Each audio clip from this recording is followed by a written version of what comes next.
kabahagi mo. Radyo Pilipino.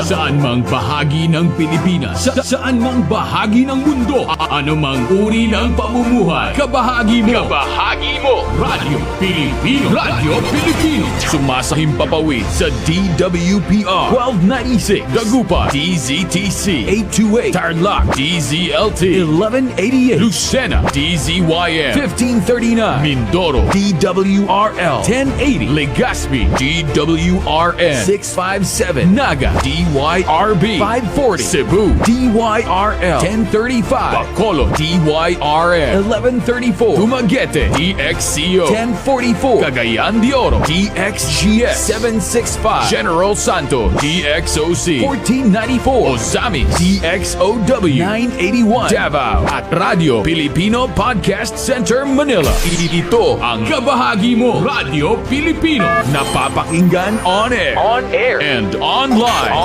sa buong mundo sa pamamagitan ng www.radiopilipino.com. Impormasyong may kalidad at serbisyong may halaga. Kasama katuwang kapinoy. Kabahagi mo. Radio Pilipino. Radio Pilipino. Tayo na't magkaisa sa Isahan. Nagsalita na ang sambayanan. Napili na ang mga mamumuno sa bayan. Isahan. One-on-one. Kilatisin ang bawat serbisyo para sa mamamayang Pilipino. Isahan. Narito na ang programang mumulat sa sambayanan. Isahan. One-on-one. Kasama ang batikang mamamahayag at kolumnista sa radyo, telebisyon at dyaryo. J. Maderazo. Sa kabahagi mo, Radio Pilipino. Magandang umaga, Bayang Pilipinas, Luzon, Visayas, Mindanao, Metro Manila at sa mga kababayan natin sa ibang bansa. Ito po ang Isahan sa Radyo Pilipino at ako si Jake Maderazo. Tayo po ay napapanood sa Manila Podcast Center, TV Tarlac, sa ating mga AM at FM stations sa Lucena, Legazpi, Naga, Dagupan, Tarlac, Dumaguete, Tacloban, Davao, Cebu, Jensan, Cagayan de Oro, Surigao, Osamis, Bacolod at Mindoro. Samahan niyo ako sa paghihimay sa mga pangunahing issue sa ating bayan ngayong tapos ng halalan. At bisita natin mamaya, of course, the venerable. At sabi nga natin, controversial, pero tama ang sinasabi. Very enlightening. Retired professor, nilinaw ko yun, mama. Retired professor, UP, Dr. Clarita Carlos, political analyst. Mga babayan, mamaya, makakasama natin si madam. Pero unahin ko muna yung ating boses ng bayan ngayon, ma'am, no, ha? Ang ating boses ng bayan, tinatanong natin sa ating mga kababayan, eto po, ano ang dapat bigyang prioridad ng BBM Sara administration sa unang 100 days? Yan, ano ang dapat bigyang prioridad ng PBBM Sara administration sa unang 100 days? Mag-text po kayo, mag-comment at mag-suggest sa 0917-539-2189 o mag-comment po sa Facebook at sa YouTube. Yan, mga babayan. Tatanungin din natin si Dr. Clarita Carlos tungkol dyan. Pero eto na po, bisita na natin. Unay ba si Dr. Clarita Carlos ng retired UP professor po at political analyst, defense analyst, lahat na itawag ninyo. Sabi nga, magandang umaga sa iyo, Madam Dr. Carlos. Good morning po, ma'am. Hi, good morning, Jake, at sa iyong mga tagapakinig sa buong kapuluan. Alam niyo, ma'am, kausap ko yung barbero ko, ako yung nagulat, sabi niya ganon. Sabi niya, hulog daw kayo ng langit si Professor Clarita Carlos because sabi nga, marami raw kung naliliwanagan sa mga paliwanag ninyo at kung ano kailangan ng bansa. Nung tinignan ko, yung etymology ng pangalan ninyo, Clarita, sabi nga, sa French pa lang, ibig sabihin ng Clarita ay bright, maliwanag. Pag sa Latin, clarity. Sabi nga, maliwanag at klaro, ka-clarity. Sabi ko, I don't know if that's my... Talaga bang sinadya ng magulang mo na yung pangalan yan at ang naging function yan ay nilaliwanag nyo ang kaisipan ng maraming kababayan? Actually, Jake, may isang istorya dyan. Kasi ang birthday ko, June 24. Doon sa, according to the calendar ng mga Katoliko, dapat ang Saint John yan di ba? Araw mo na Maynila. Dapat ang pangalan ko, Juanita. Kanya lang, ang mother ko, si Mami, nag-insist na Clarita ang pangalan ko kasi yan yung favorite na estudyante niya. Kasi public school teacher din si Mami. Kanya ako, Doon sa aking baptismal, Juanita ang pangalan ko. Ay, paano? Clarita ang pangalan ko, dalawa. Pero ma'am, pagdating nga ngayon, several years back, nakita ng tao, yung pangalan mo ay ginagampanan mo because you provide clarity to the people at napakaliwanag, sabi nga, napaka-bright, very enlightening ang mga paliwanag nyo, straight to the point. Naisip niyo ba na gano'n ang mangyayari, fulfilling to your name? Well, kasi Jake, very conscious ako dun sa metaphor ng ivory tower ng mga scholars. And sayang naman yung pagsasaliksik namin, pagsasaliksik ko, kung hindi ko maibababa ang pag-iintindi nito sa mga ordinaryong tao. I mean, sino naman ang i-influenza ko, Jake? Kapwa ko political scientist na nakakaintindi lang ng lexicon nito? Hindi. Dahil ang geopolitics, nasa sentro ng buhay ng lahat. Hindi lang yan. It's not an arcane discipline. Yan ay parte po ng ating buhay at yan ay relevant sa lahat ng buhay ng 110 million Filipinos. Yun ang hindi siguro naalaman ng ibang mga elitista na dapat lumabas kayo sa inyong sirkulo, which is what happens. Ako nagulat Biro nyo, kilala kayo ng barbero ko saka driver ko. Speaking of ito mo, kung anong, at naririnig ko yung quad, naririnig ko yung AUKUS, sabi ko na, pamira, ang ginising ninyo masyadong matindi. Talagang matindi po. But anyway, alam naman natin na sabi nga, siguro you are innovating in a sense, no? Kaya marami siguro sa mga kasama ninyo, ang medyo, sabi ko nga, medyo naiinggit siguro, green with jealousy. Sabi nga sa nangyaring yun. Alam ko, may attempt na naman sila na alisin kayo, but of course, that's the past. Ano ba latest doon? Talaga bang tinanggal kayo sa roster ng mga retired UP professors? Well, kasi I have been retired since 2011. So during that time, between 2011 and now, that's a lot of years, Jake, na I'm sure ilang beses mo na akong ini-interview. Many other foreign and local networks. And the issue of my being retired never came up until certain people in my department took issue with the fact that I did not worship in the altar of their preferred candidate. So parang gusto nila akong busalan. The only way to do that is to show a roster of my department na wala ako dun sa listahan kasi ayoko magturo, Jake, ng online. Kasi ako pag nagturo, Jake, ayoko nakaupo like ngayon, nakaupo ako, ayoko ganito kung lumalakad ako paikot, saka nagsusulat ako sa likod. So, sinabi ko dun sa chairman namin, mag-off muna ako hanggang hindi face-to-face, no?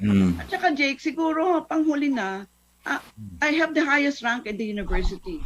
That rank is forever with me until I die. Because I rose through the ranks from instructor, assistant professor, associate professor, full professor 12. The highest rank. Nobody can take that away from me.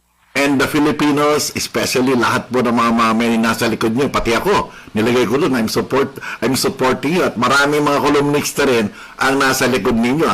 To name a few, si Pia Roses Morato, ang ganda yung sinulat niya. And then at saka sino to, yung asawa ni ni Patrick, no, Paes, maganda rin yung sinulat, si Daphne. She's very independent-minded. But anyway, no one can take away your laurels, ma'am. But anyway, gusto ko lang tanongin sa inyo, na-publish kasi na inalo kayo ni Presidente, on which government position would you be of greater help? Ano po ba ang update doon? Binalikan ba kayo o kayo bumalik sa kanya o paano po? Siguro, confidential muna on some parts of the conversation, Pero I made known to our President Bongbong Marcos that my area of expertise is foreign policy and security. Kanya, Jake, ayaw kong dapaan yung posisyon na wala akong alam. So, alam na yon ni President Bongbong Marcos. So, I think there will be some decision soon and siguro the ball is in their court, Jake. Ako naman, offered the position, I will accept it. Bakit hindi? Lahat tayo nagko-complain about our government, tapos pag inoferan ka para maging part ka ng change, why not? Hindi ba? So I will accept it if the position of the head of the DFA will be offered to me. Alam mo, ma'am, sabi ko nga, alam mo, ikaw ang nagbigay ng kaalaman ng geopolitics into a household discussion. Sabi nga natin, geopolitics din natin naririnig yan ng mga nakaraang presidential elections. Pero matindi po ang nangyayari ngayon, di ba, sa issue ng China at saka hindi pa nakakaupo si BBM, binibisita na siya ng Chinese ambassador, tinawagan na siya ni Biden at saka iba-iba pang mga pressures. Ano sa palagay ninyo ang direksyon na pupunta natin under PBBM padating po di sa dalawang naglalabang mga superpowers? Well, during the two-phase presidential debates, Jake, nag-submit kasi yung camp ni BBM ng 54-page program of government niya. Siyempre, hinanap ko agad yung foreign policy kasi yun ang main concern ko. At maganda yung sinasabi niya noon at sinabi rin niya dito sa Chinese ambassador na we are going to have enhanced critical interaction with engagement with China. I think that is the way to go, no? Ang ibig sabihin ng enhance, yung level and scope of relationship with China will ratchet up beyond what the present administration is doing. And that is a good direction. And then on the American side, ano naman ang basa ninyo sa leaning ni PBBM with him personally inviting Biden in his inauguration? Kumusta po yung gesture na ganun, ma'am? Well, that is a great gesture because everyone knows that we had been a colony of the U.S. for 50 years and that we have a mutual defense treaty, defense ally po natin ng U.S. Pero sinabi na rin ni President Bongbong in several of his lectures, in his sorties, now we need to review the 1951 Mutual Defense Treaty, which should only be the case. And also the Visiting Forces Agreement, ma'am. Alam natin which you have been part also in drafting before. Tama po ba yun, ma'am? Yes. Actually, yung Visiting Forces Agreement, yung EDCA, yung MILSA, etc., parang ano lang those are only the legs of the Mutual Defense Treaty. If you want to reconfigure Philippine-US relations, yung treaty ang pakialaman mo. Kasi yung BFA, MILSA, etc., legs lang siya Implementing arms lang yon, Jake. Mga executive agreements lang yon. Kasama siya. Anyway, ma'am, marami nangyayari ngayon, sabi nga natin, sa geopolitical side ng South China Sea. At ito, hindi nagko-comment muna si President Bongbong Marcos. Like, for example, yung initiative nga ng China, ano bang tawag nila ron? Global GCI o GSI against itong ginagawa naman ng Amerika sa South Pacific Islands. Ano po ba ang dapat maging pananaw ng Pilipinas sa nangyayaring ganun, ma'am? Well, dapat siguro mag-subscribe tayo sa Uniting for Peace. Meaning, ayaw nating maging contest, maging between China and US, itong region natin, Jake. Kaya nakita mo, nagbubungguan yan, merong RCEP na led by China, tapos merong Indo-Pacific Economic Framework na nilaunch ni Biden nung nagbisita siya sa South Korea at saka sa Japan. Nakitang-kita mo na talaga na bubungguin niya yung RCEP. Sana nga ang gusto ko, pag tinanong, even when I get that position and President Bongbong asked my view, I will advise him, I will suggest to him that we take a Uniting for Peace position, which means that we are not going to take sides either for China or for US, but we will be what we would work for the Uniting for Peace of all major forces in the region, Russia, India, China, and US. Alam niyo na, napakalungkot to kasi niya dahil hindi nalalaman ng simpleng mamamayan yung girian ng China at Amerika. Like, walang NATO sa atin. Walang NATO dito sa Europe. Sa Europe meron. Pero sa Pilipinas, around our area, nagtayo na ng AUKUS. Yung sinasabi niya na hindi maintindihan dun sa SMNI debate, sabi niya. Pero, yun, pag nagtayo ng NATO dito, parang na rin tayong nasa gera na o something like that, military positioning. Doon sa AUKUS, ma'am, yung alliance ng NATO in Asia, Southeast Asia in particular, anong tingin yung dapat na position ng Pilipinas doon? Ganun pa rin, Uniting for Peace. Yeah, kasi ang NATO, na-form siya, Jake, nung after the Korean War, North Atlantic Treaty Organization, and it is a defense alliance against eventually yung Warsaw Pact, yun namang USSR, di ba yung Cold War noon between the and the USSR. Itong AUKUS ngayon, yung Australia, US, and the UK, this is really a military partnership among three countries, and they are based on a very high-level advanced nuclear-powered submarines for a start. Yung Quad naman ay ang compose niyan is Australia, Japan, US, and India. Pero kitang-kita mo naman, Jake, na talagang bantulot ang India diyan na maging security alliance yan dahil ang India ay satellite ng USSR for a long, long time. Hindi lang yun, ang India, 90% ng kanyang mga military equipment, including missiles, pinibili niya sa Russia. Nakita mo yung those kinds of, ang daming moving parts no? Tama. Oo. So ang dapat gawin natin, there should not be a NATO-like collective security alliance of any form in the region. I go back to yung tinawag ko, for lack of a better term, uniting for peace position, which means let us undertake any and all efforts to bring together the two superpowers, China and the US, and for them to come to an agreement on certain things, like climate change. Jake, diba?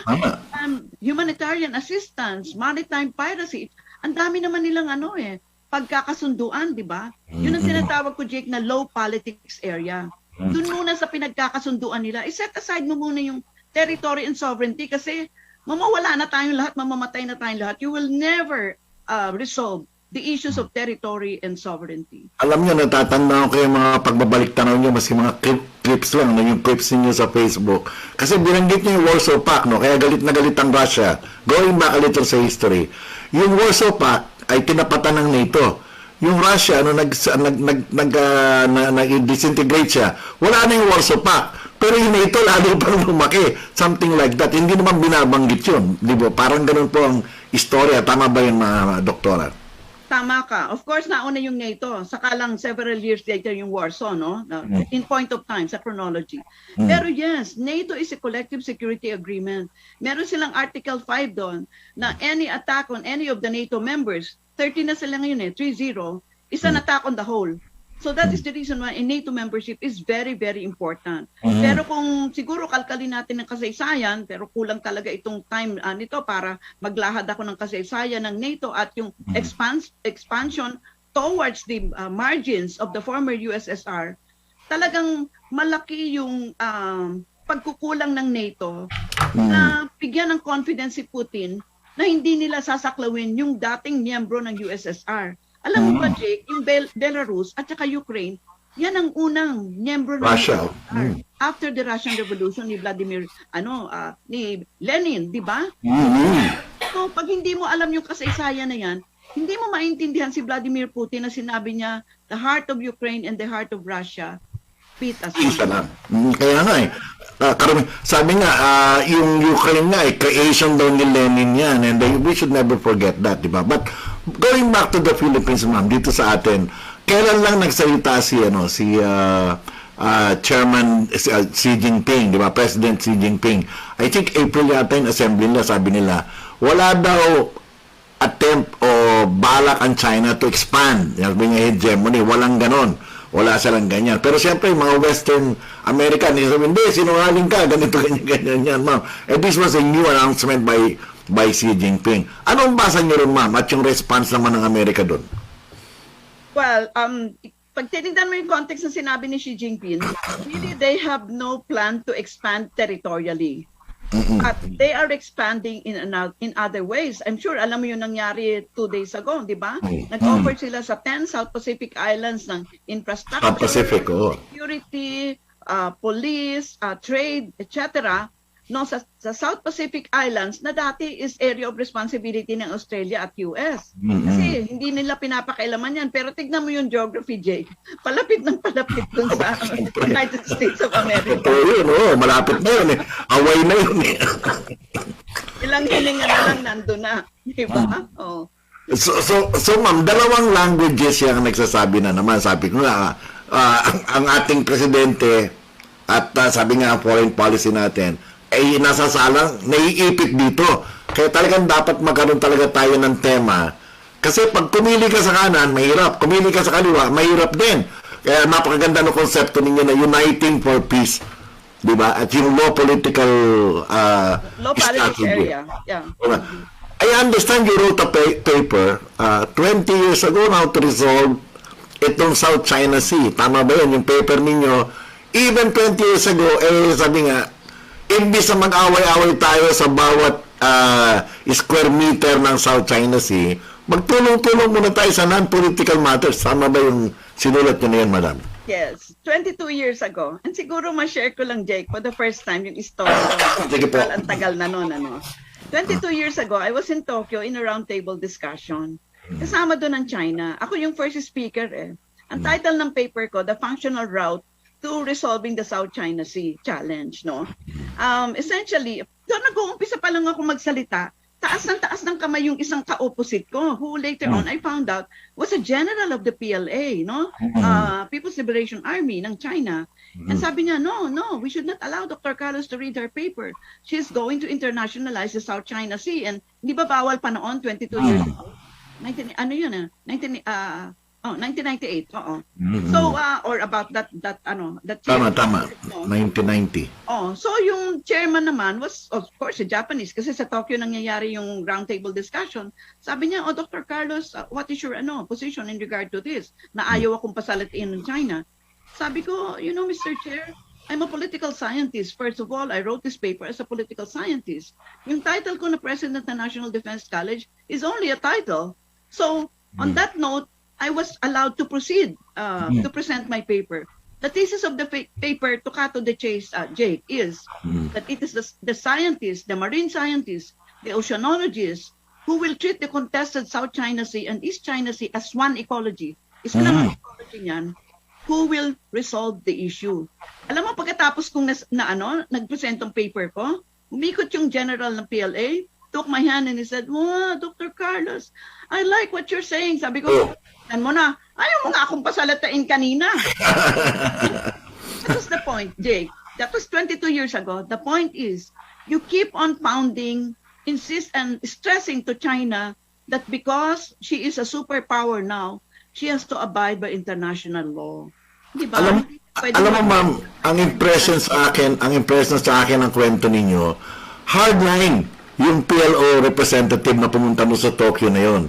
And the fact that she allowed you to finish your statement, mukhang acceptable sa kanya yung mga numero mo. And of course, it is 20 years ago, but sabi nga natin, considering na si Xi Jinping is more open to this low political, tama yung sinasabi nyo, this should be the right time to do it. Precisely, Jake. Nakita niyo na ba ito nung nakaraan pa talaga? Or, kasi, for the past 20 years, nag-away-away, nag-stand up, and all those things. Tapos, may mga labanan-labanan pa sa Reed Bank and all those things, nagkasuhan. Dapat we should have started this 20 years ago. Ganun pala yun. Yeah, kasi Jake, nung una pa namin ini-introduce yung environmental courses dito, ako yung una na nagturo nun. Kanya talagang I'm an environmentalist at heart. Ilocano kasi ako so malapit ang akin damdamin sa lupa. Talagang kitang-kita ko naman yung karagatan. Pinapanganak nga sa Palawan yung isda, tapos hina-harvest dun sa jurisdiction ng ibang bansa. So pati yung mga isda, naguguluhan sila. Ano ba yun doon? Samba ako. Which is so absurd, really. Which is so absurd. So, nung una pa lang, environmentalist na ako, and I've treated ang karagatan, ang airspace, as only one ecology. Kanya nung sinulat ko yung papel na yon, I'm really banking on us, the scientists, to really resolve the issue. And I think that's the way to go. Kasi Jake, yung kanilang 7 islands na militarized, highly militarized, why not change that to research stations? Diba? Like in Antarctica. And para itong the whole contested area will become a heritage of mankind, diba? Nuclear free and like that. Why not? And I hope President Bongbong will take a lead in that endeavor. Diba? Alam niyo, ma'am, ako nanginginig ang lamang ko kasi para nakakausap ko si John Lennon kumakanta ng Imagine. Favorite ko yan. Ibig sabihin, diba, sa totoo lang naman, sabi nga natin, ako kasi, alam mo, yung mga hardline Chinese, yung militaries, sabi, I could see the intention, di ba? Huwag lang pakialaman ng ika nga ng mga kung sino-sino dyan. Sabi nyo nga, bilateral lang ang relations. Wala naman talagang gera mangyayari. Di po ba? Yun ang, but of course, sabi nga natin, that is continuously being debunked. Yung ating mga terrorist na ika nga ng mga Amerikano na sinasabi sa atin, mali yan, we should not trust them. But moving forward, ma'am, kung sakaling swertehin ka, di ba? Kaya ni Bongbong gawin yan. Oh yeah, yes. We shall harness all efforts of government, tourism, transport, lahat yan. You have to crochet them together, Jake. Kasi ang DFA, alam mo, nakita mo niya, wala siyang function, meaning wala siyang issue area. Neither tourism, agriculture, etc. Kasi siya yung pivot ng lahat ng departments which will crochet all these issue areas together. And what is the main point, the end goal, is really to confront the consequences of climate change collectively. Diba? It will go back yung sinasabi mong a borderless world, no? Tama, Because climate change, the floods, the earthquakes, the landslide, they are not going to respect boundaries. In fact, they are telling us that there are no boundaries insofar as these calamities are concerned. Pero ma'am, ang napaka-importante na tutunan ko sa inyo is love for country. Yun ang importante. Pilipino tayo, no matter who we face. Sabi nga natin, in this world of borderless things, sabi nga, Pilipinas tayo, hindi tayo tuta ng Amerikano, tuta ng China, tuta ng Russia. Yun ang gustong-gusto kong marinig sa inyo lagi, yung the national identity na nawawala doon sa iba. Sa sobrang talino, nakalimutan na yung national identity, madam. Yes, I think I would call it the sense of community. Kasi pag nakita mo yung Chinese character ng who is an individual, yung Ren, no? Who is an individual, who is a person. I am not Clarita Carlos as Clarita Carlos. I am Clarita Carlos as the grandmother of, the teacher of, the mother of, the employer of. You're not Jake Maderazo, meaning you cannot be guided by yourself. You have to be guided in terms of your community. That's the reason why we say the Treaties of Westphalia created all these divides, no? Ang Treaties of Westphalia, yung to end the European wars, created the concept of territory and sovereignty. Wala naman ganyan dati, Jake. Yes. Wala naman yung, of course, the popes divided the world between Portugal and Spain. Alam mo, pag kinalikan mo itong kasaysayan na to, makikita mo talaga na. And I'm sure alam mo kung sino nag-divide ng, I'm sure alam mo kung sino nag-divide ng India, sino nag-divide ng Palestine, sino nag-divide ng Korea. Diba? Huwag na natin kalkalin yung kasaysayan. Saka yung binanggit ninyo, sabi nyo, okay, pinalapitan yung South Pacific Islands, pero dyan kayo nagno-nuclear testing. Yun ang sinasabi nyo, di ba? Yes. Yung black holes were erased. Parang, and remember, Jake, yung Pacific Ocean waters, they also wash our shores. And the radioactive materials, yung fallout dun sa mga ginawa ng France dun sa Mururoa, atolls, hindi na yun po pwedeng, puntahan ng mga tao dahil napakataas ng radioactivity many years since ginawa nilang nuclear test sites. Ang ibig sabihin, Jake, talagang ako nanlalatang ang loob ko dyan eh. Okay lang sa inyo, mag-test kayo dito sa mga tao na to kasi iba yung kulay ng aming balat. Yun, mabigat. Ma'am, mamaya magbe-break lang tayo, pero alam mo, meron kasi isang bill na gusto kong ipaliwanag ninyo, no? Yung Philippine Archipelagic Bill. Sige. Na alam mo nyo, sa totoo lang, sabi nga, ang Congress kasi has until January 4, that's Friday. Pinasa na ng House yun nung by 186 votes nung nakaraang week. Meron pang 4 na araw, ay doon akong aabot pa. Pero pag-usapan natin yun, napaka-importante yan, may paliwanag sa simpleng mamayan. Magbe-break lang muna tayo. Dr. Clarita Carlos, retired professor ng UP. Magbabalik po ang Isahan sa Radyo Pilipino. Isahan, Radyo Pilipino. Aangat tayo muli. Dahil tayong mga Pilipino, matibay at determinado. Sa pagsuot ng mask at face shield, paghugas ng kamay, at pagdistansya, malalapit din tayo sa buhay na nais mabalik. Kapag isinapuso natin ang pag-iingat, aangat tayo muli. Ingat-angat tayong lahat. Pulsong Pinoy, ang programang magbibigay linaw sa mga katanungan sa politika, negosyo at kalusugan. Pulsuhan natin yan. Pulsong Pinoy, kasama ang kabahagi mo. Ben Paipon, Pulsong Pinoy, Lunes hanggang Biyernes, alas 3 hanggang alas 4 ng hapon. Dito lang sa kabahagi ng bawat Pilipino, Radyo Pilipino.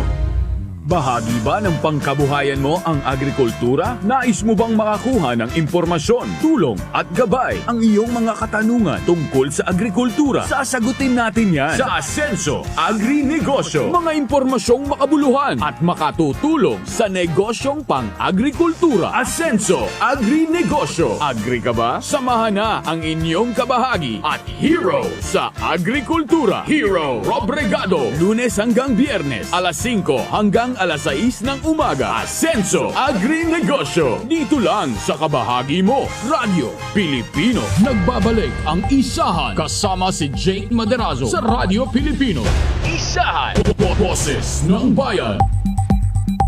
Balik tayo sa Isahan sa Radyo Pilipino. Siyempre kasama pa rin natin si Dr. Clarita Carlos, Political Analyst, retired UP Professor.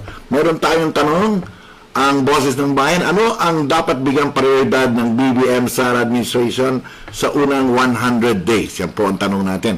Ito, may mga sagot sila, Dr. Carlos, na ito. Pinakaunang dapat bigyang priority ng BBM Sara ay ang problema sa public transportation para mas mapabilis din ang pagbangon ng ekonomiya natin sa gitna ng pandemya. Dahil kapag hirap ang mamamayan sa biyahe, hirap din ang galaw ng ating mga produkto at mas malaking lugi ang dulot ng mga negosyo. Yan ang sabi ni 4579. Samantala, si 0125 ay nagsabi, sa first 100 days ng new administration, bigyang focus ang pag-improve ng health sector ng bansa, pag-address sa pagtaas ng presyo ng krudo at paglinang sa agriculture sector. Yan, sabi ni 0125. Mag-text kayo to 0917-529-2189.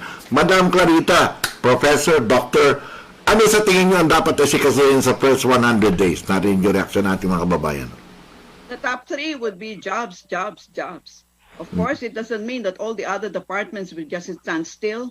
But yung kasi ang talagang sinalanta ng pandemic, Jake, like upwards of 70% ng employment natin ang gagaling sa micro, small, and medium scale industry.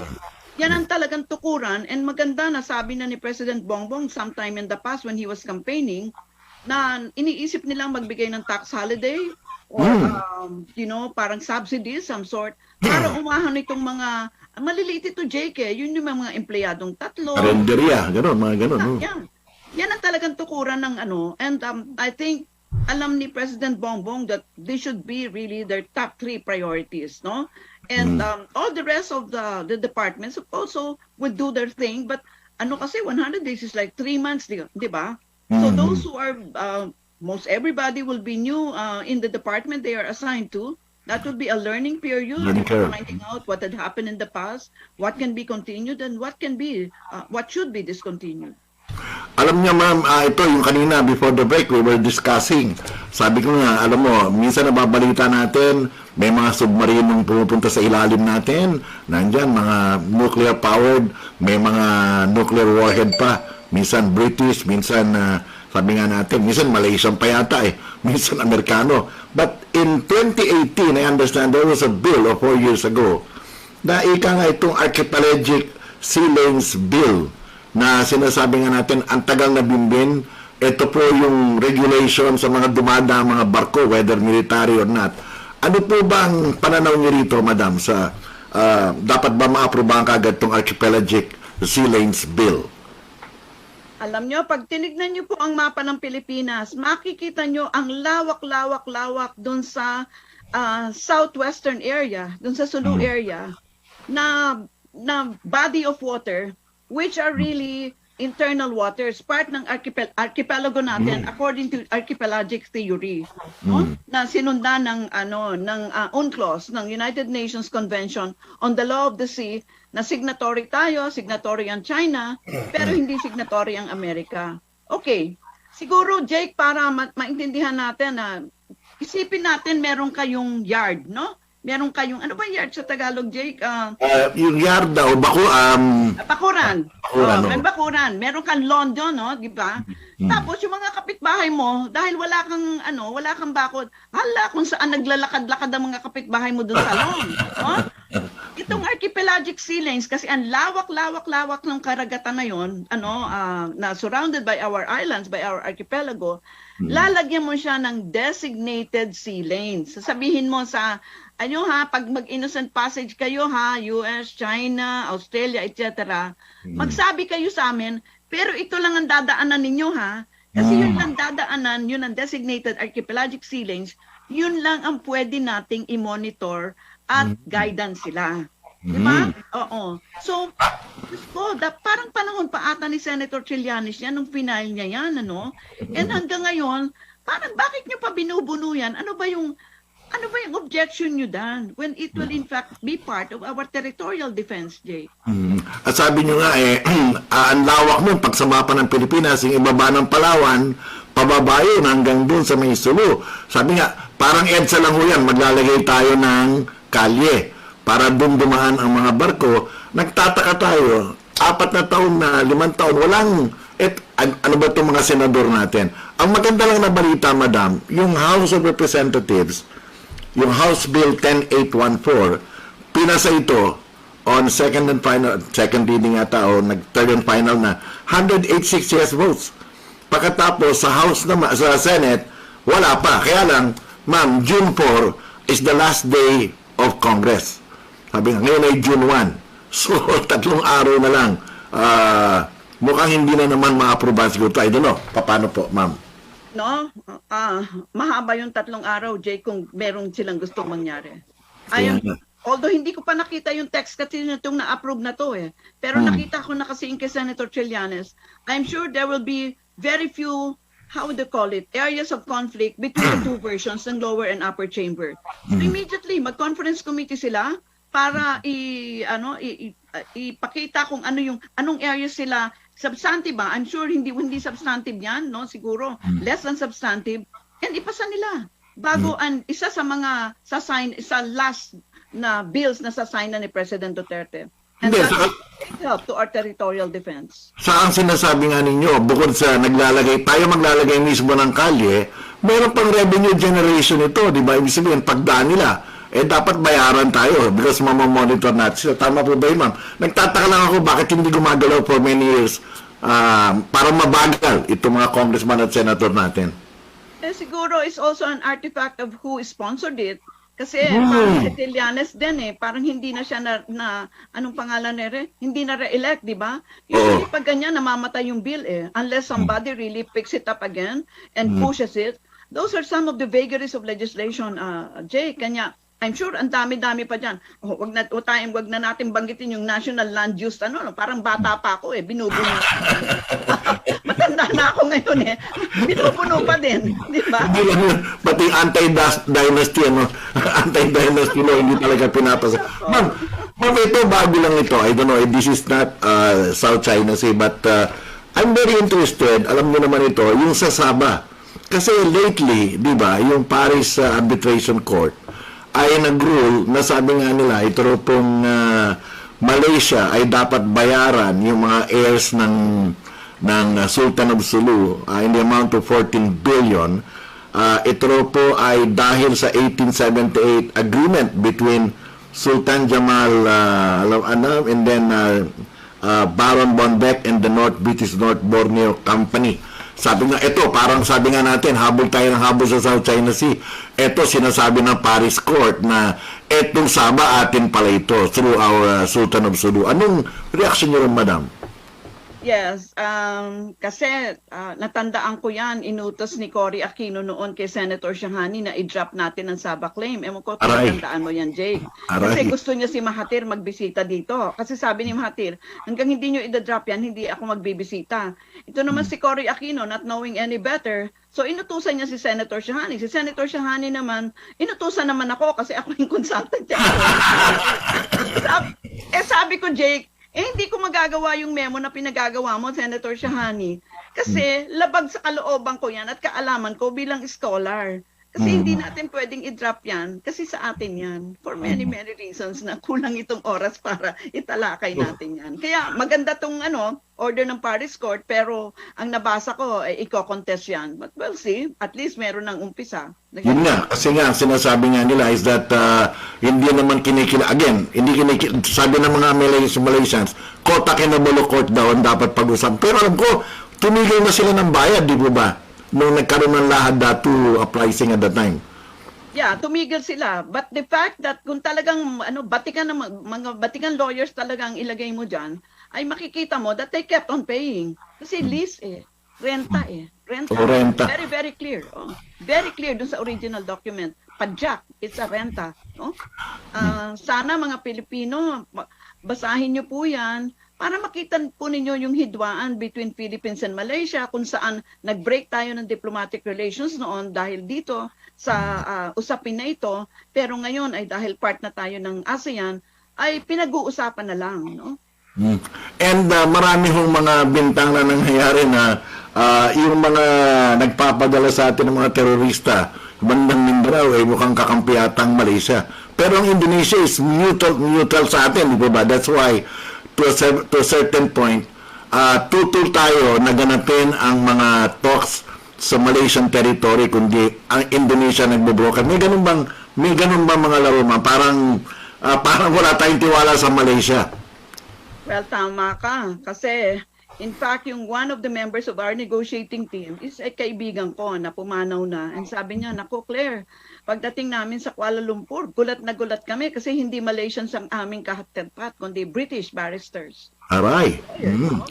And tulad ng siya na mismo nag-admit, sabi niya, naku Claire, we were not ready there. Kasi ako, sabi niya, parang binitbit lang ako 2 weeks before. Sabi ko, naku, sumakit talagang dibdib ko, Jake. Sabi ko, napakaburara talaga natin. Imagine magne-negotiate tayo. Hindi tayo ready. Pero yun talaga, alam mo, Indonesia is our best friend. No? In fact, makikita mo yan, ewan ko kung nakita mo na yan, Jake. Sa mga conferences, whether international or regional, ang unang-una kong pinupuntahan yung mga Indonesian friends ko. Not for anything else. Kasi talagang love na love ko sila. Unang-una magkamukha tayo, no? And they really would be the best interlocutor dito sa ating hidwaan between Malaysia and Philippines, di ba? Alam niyo ma'am, ito, personal ko lang ito. But napansin ko kasi, during the time of Korean, the time of Pinoy, mukhang masyadong favored ng Malaysians, no? Ha? Like for example, yung signing nga ng MILF, di ba Malaysia pa sponsor mo sa Japan nangyari. Parang, sabi nga, nung nakaraang martial law o nung panahon ni Marcos, the elder one, wanted to really claim itong Sabah na ito. And then, apparently, sinasabi daw si Ninoy sided with the Malaysians, something like that. Kaya malalim ito. Kaya ngayon panalo natin sa Paris Arbitration Court, that sum totals yung talagang katotohanan na atin talaga itong Sabah na ito. Di po ba, ma'am? Yes, it's a vindication, but as I have indicated, ang dami-dami pang levels of appeal yan. But that is a good start. And sana, Jake, ang i-assign nila dyan na talagang mga batikan na international law lawyers, tulad ni Harry Roque. Estudyante ko kasi si Harry Roque. And Harry Roque is one of our best international law scholars, no? Despite yung mga denigration nila kay Harry Roque, is my student, is my star student, and kung sana merong magkakaroon ng ganyan negosasyon, Harry Roque should head that team. Alam niyo, ma'am, sabi nga natin, ay palarin kayo that given the position as an advisor or cabinet member, anong sasabihin niyo kay Bongbong about the Sabah decision o anong dapat position natin dito? Let's continue talking. As in the case of China and Russia and India, let us continue to engage. That's the best that we can do. And at the same time, let us go deep research into this, no? Kasi parang yun, Jake, ang bilang scholar, yun ang nakita ko Minsan nag-negotiate tayo, hindi tayo nagre-research, no? Minsan meron tayong sinasabi, hindi muna natin kinakalkal ang kasaysayan. Importanteng kalkalin mo yan, Jake, kasi yan ang tukod mo Many times, the compelling arguments are in history. So you really need deep and broad research on these things before we even say anything. And if we are not ready to say anything, let's just keep quiet. Let us not shoot off our mouths and declare this and that when we cannot in fact defend our predicate. We should, I'm sure nadinig mo na yung admonition ko na yan, Pag hindi mo Siyempre, ma'am. Diba? Totoo yan, ma'am. Kaya ako nga, alam mo, once you make mention of something, I do a lot of studying, sabi ko nga, ako minsan sabi nga ng iba, Jake, ikaw masyado kang galit yata sa mga British at Amerikano. Sabi ko, hindi. Ako, believe ako sa British because when they colonize Singapore, ang ganda ng Singapore. But when the Americans colonized Manila, tingnan mo naman nangyari. Sabi nga, hindi tayo, after more than 50 years, parang kulang ang tulong na binigay ng Amerikano sa atin. Parang ganun ang pananaw ko. I don't know, correct me if I'm wrong, ma'am. Yeah, siguro, that said, ang pinakamagandang naibigay ng Amerika sa atin, yung Diplomatians, di ba, very, very fluent tayo sa English. Sa atin at birth, we're bilingual already. We speak English and Tagalog or whatever is the vernacular that we use, no? But the Americans kasi, ang nangyari kasi ng 1946, Jake, I'm as old as the Republic, by the way. 1946. Parang yung mga oligarchs who were co-opted by the Commonwealth period, sila Quezon, etc. Osmeña, nag-continue lang yung kanilang palakad, di ba? And they did not move away from the highly protectionist Philippine economy na in-establish ng Commonwealth period, the American occupation. Diyan tayo nagkamali. And sa 1987 Constitution na kailangan nating iribisa. Kaya nga Nandun yung nandun yung mga tanikala na sa katangahan natin tayo mismo nagtali sa ating mga kamay, di ba? Pero ma'am, ang problema kasi, ang dami kasing mga interest na nandyan sa 1987 Constitution, no, ha? Sabi nga natin, una-una dyan, yung simbahan, ayaw niyan. Tapos yung mga malaking pamilya na ayaw nila na 100% ang foreigner, something like that. Alam nyo, yung kanilang economic interest yan ang humaharang. Kasi, unang sigwado mo pa lang, babakbakan ka na. We've seen that movie before. Kapag nagsalita ka ng charter change, eto na kagad, bumabakbak sa'yo.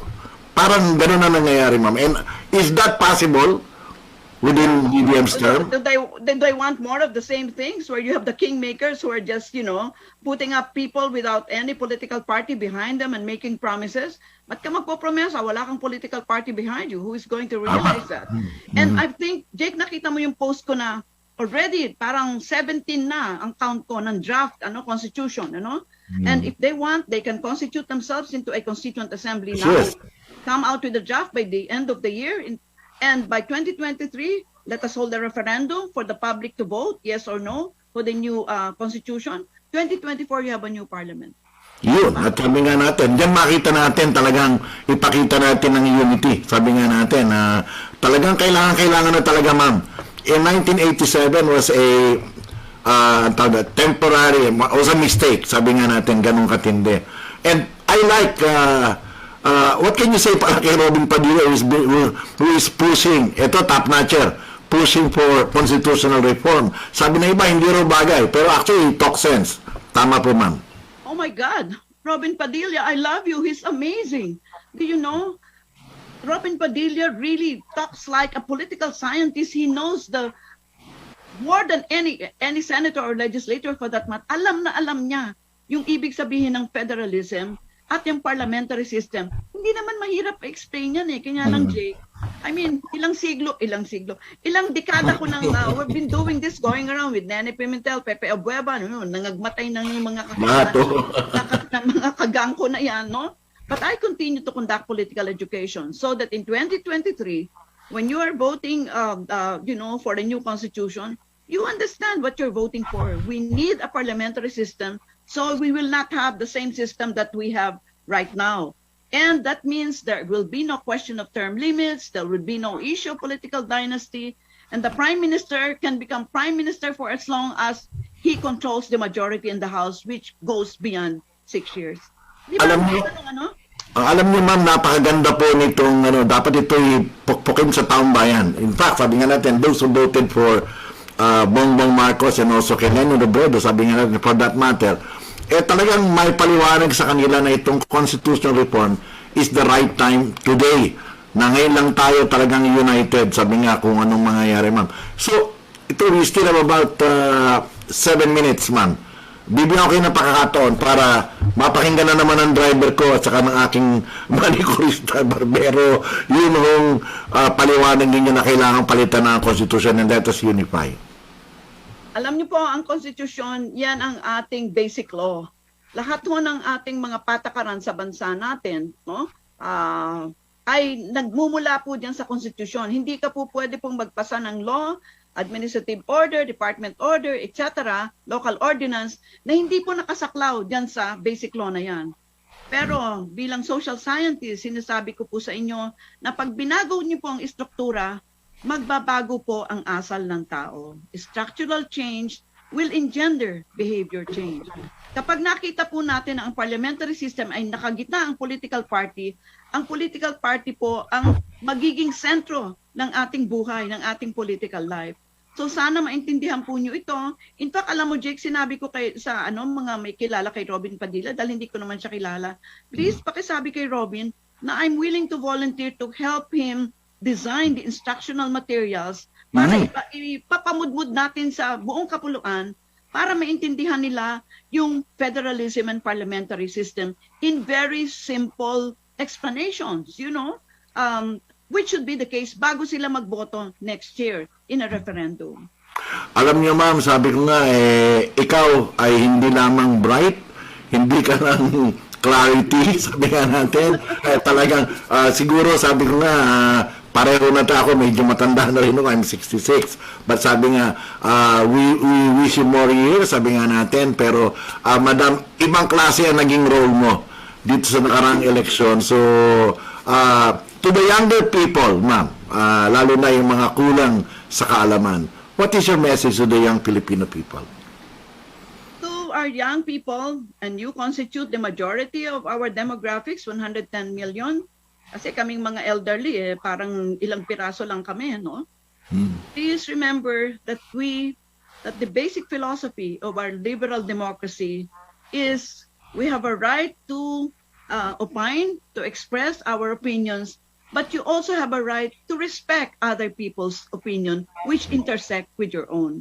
And our democracy allows us every 1,000 days, every 2,000 days, to change the face of Congress or to change the face of the one who lives by the passive.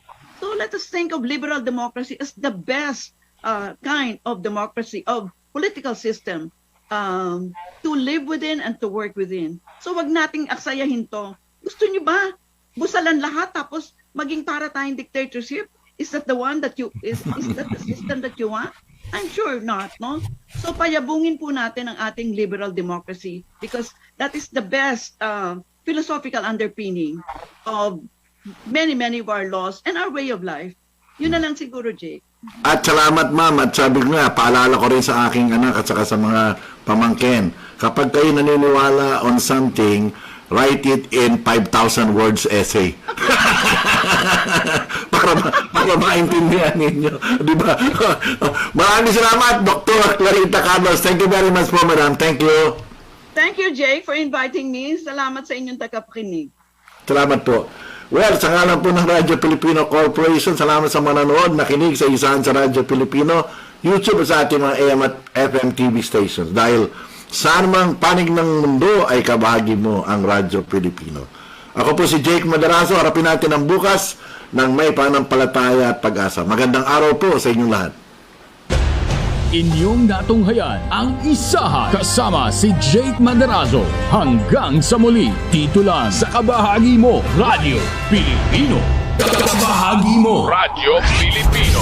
Saan mang bahagi ng Pilipinas, saan mang bahagi ng mundo, anumang uri ng pamumuhay, kabahagi mo, Radyo Pilipino. Radyo Pilipino. Sumasahim papawid sa DWPR 1296, Dagupan, DZTC 828, Tarlac, DZLT 1188, Lucena, DZYM 1539, Mindoro, DWRL 1080, Legazpi, DWRN 657, Naga, DYRB 540, Cebu, DYRL 1035, Bacolod, DYRN 1134, Dumaguete, DXCO 1044, Cagayan de Oro, DXGS 765, General Santos, DXOC 1494, Ozamis, DXOW 981, Davao, at Radio Filipino Podcast Center, Manila. Ito ang kabahagi mo, Radyo Pilipino. Napapakinggan on air, and online, sa buong mundo sa pamamagitan ng www.radiopilipino.com. Impormasyong may kalidad at serbisyong may halaga. Kasama, katuwang, kapinoy, kabahagi mo, Radyo Pilipino, Radyo Pilipino, Radyo Pilipino.